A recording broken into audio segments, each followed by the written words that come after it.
For today's video, I'm going to be doing long exposure photography, but in nature and in broad daylight.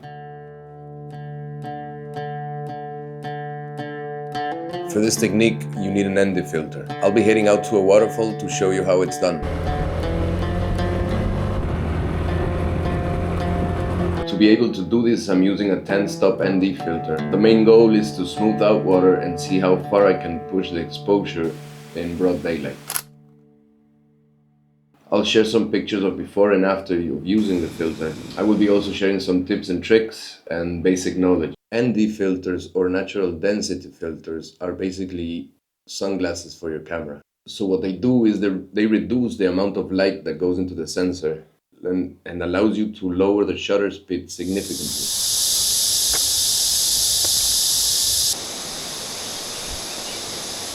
You wouldn't be able to do this without an ND filter in broad daylight. So they are basically a piece of round glass that you screw on your lens.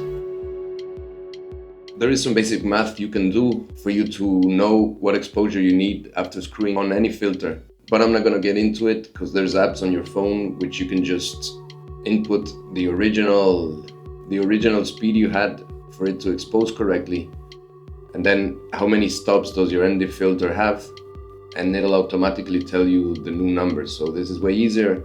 I'll leave a link on the description of the app I'm using, but you can go in the App Store. There's many options. You will need to have a tripod or somewhere where you can put your camera still and let it take the picture completely without movement. You want your camera still as the shutter is going to be open for a while, and a good trick is either use a timer for when you press the button or activate it remotely. So many modern cameras have an application where you can shoot it from there, and if not, just put a timer on so you won't move your camera when you're taking the shot.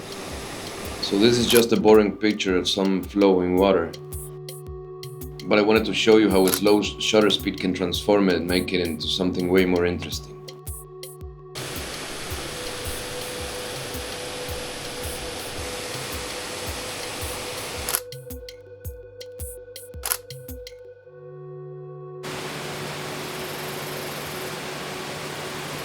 For these next 4 shots, I wanted to see if there was a real change between lower and lower shutter speeds, and in this case it didn't work so much. You're gonna see some examples afterwards where there is a big difference.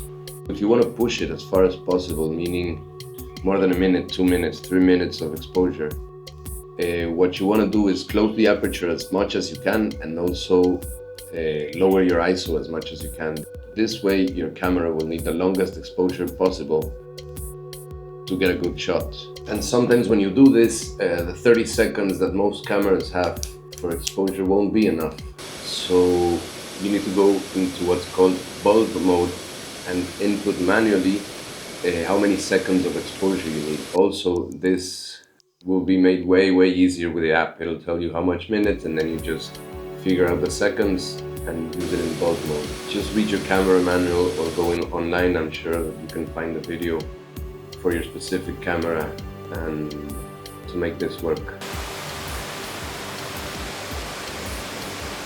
Now I will show you some of the shots I took and compare them side by side with and without the filter for you to understand the effect and the smoothing out of water.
we're talking specifically about waterfalls or bodies of water that move, the more movement you have, the cooler effects.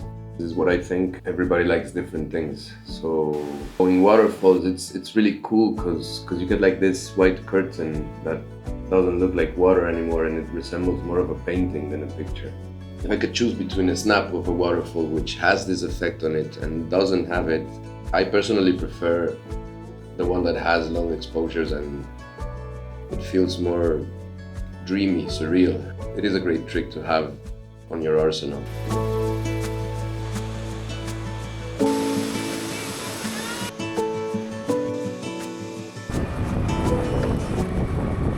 I'm also linking a video up here where I did handheld photography with slow shutter speed, and I'm planning for the next one to do the same concept but with a tripod, which changes things a bit.